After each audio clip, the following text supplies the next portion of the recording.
let me move ahead and start the roundtable.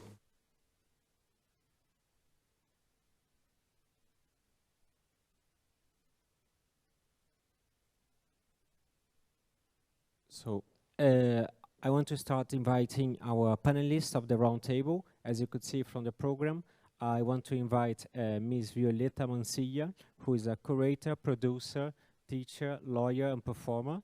And since 2015, she has directed the UV Studios, an art residency, research, and exhibition project. I want also to invite Mr. Dino Santiago, who is a musical artist. Dino has just been awarded the Best Male Artist in Portugal, and he blends traditional Cabo Verdean music with new genres and is praised by the international media as one of the most creative artists in the Portuguese music scene. I want to invite Mr. Darius Grivacheski, who is a junior business development manager at CD Projekt Red, a Polish video game company that has over 900 game-making professionals from all over the globe. And the last speaker in person is going to be Mr. Pranav Gupta, who is managing director at Prince Publication, third-generation Indian publisher, and that have taken the digital opportunities by creating multiple brands, establishing a unique digital face. And our last panelist is going to join us remotely, is Ms. Sarah Migribi, who is co-founder, managing director at Protel Studios in Nairobi, Kenya.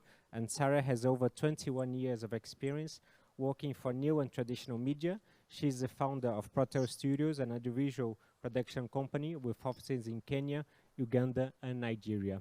So thank you very much for all of you to come here in person and for Sarah to attend remotely this. And I want to jump to Pranav. Pranav, as your bio say, you're a third generation publisher, and a lot of things has been said about the future of publishing. So how the industry was impacted by the pandemic in your point of view?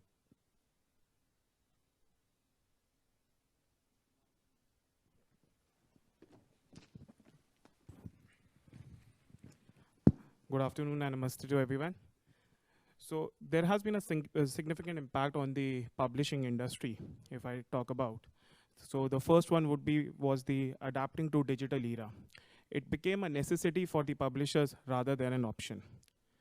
I would like to begin by stating that the countries hardest hit by the pandemic were who were not having the much digital infrastructure. COVID forced immediate changes in the business models of the industry, and the publishing industry was no exception.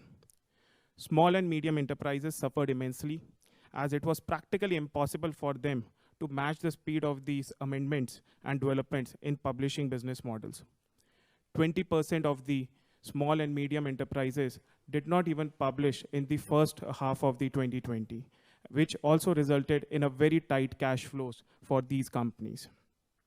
As a result, as a result of the pandemic, many right holders across the world took steps to offer free content to their consumers, to educational institutes, researchers, libraries, and to the general public as well to an extent.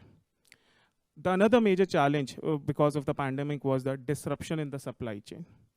The disruption led into increase into the prices of the paper, printing, shipping, everything. There were many businesses, small and medium enterprises again, which were primarily dependent upon the print publishing of the business. And that came to a standstill. There was an immense loss of revenue because of that. The third major impact for the publishing industry was the closure of bookshops, closure of book fairs, cancellation of events like storytelling where authors generally perform. So during the 2020 and 2021, majority of the book fairs, they were either postponed or they were called to cancel. Again, a large section of the publishing industry depend upon such events for networking, for buying and selling of rights, for author signing. So these were the three major impacts. And the fourth one was though there was a rise in the digital consumption of the content, but it could not fulfill the revenues what we generally the publisher used to get from the physical sales of the book. So publishers, they encouraged the people to go digital. They issued licenses to the educational institutes without any negotiations. They provided a deep discount to attract the publishing, to attract the readers to read the digital content of it, but it could not actually compensate the sales at all.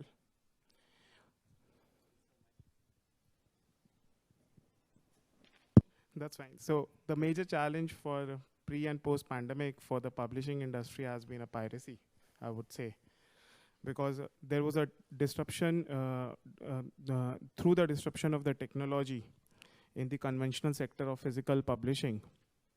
There were a number of social media messaging apps, platforms which emerged. Some of them existed in 2019, but they got significant attraction post pandemic.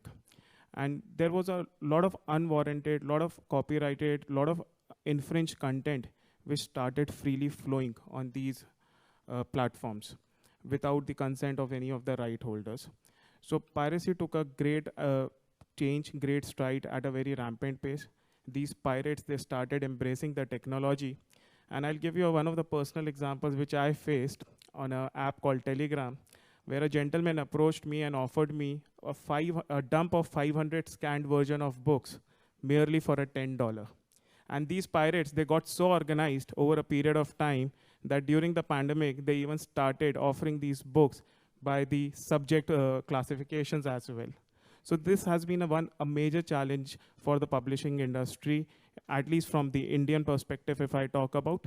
And also, the role of intermediaries, because the content is something which is being hosted on the owner's websites or the apps, plus a lot of content gets hosted on the intermediaries and where it travels. So I also see that there is an urgent need to look into the role of intermediaries.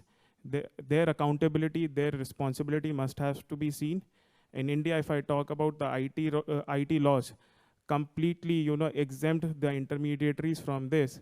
And if any of my book which is published gets traveled on apps like Facebook or Telegram or WhatsApp, something, I need to go to court, take a stay order, and then get it served. But in case if I just serve them a legal notice, a normal notice stating that this group of yours is infringing my books, they don't generally take out the content so easily. So this is one major challenge. And moving ahead, what I personally feel, the publishing industry needs to embrace technology as soon as possible. When pirates can do this dump of so many books for mere dollars, for a few dollars, so we as a publishing industry need to come forward, must collaborate with the tech companies, find out the solutions, how can we overcome, especially with technologies coming on blockchain and artificial. So something digital is the way forward, and copyright laws is the asset for the creative industries. Under all circumstances, they should not be compromised. They should be respected, as the creators, as the authors are the readers, who they help us not only in the creating culture, but also in the economic growth of the country. Thank you. Thank you, Pranav. Hi, thanks, Rafa. I've got a follow-up question for Pranav. Whenever piracy is talked of, it's often the case that people blame publishers for having for cost, saying that there would be less piracy if books were cheaper. Can you give us an idea of what the average price for a book is in India, especially in the education sector? Thank you. So the average price in the education sector, if I talk about the primary education, would be close to $7 to $10 for the primary and the secondary education. So I mean here is the K-12 education. And if I talk about the price at the graduation, post-graduation level, it would be between $10 to $25 at the most. Thank you.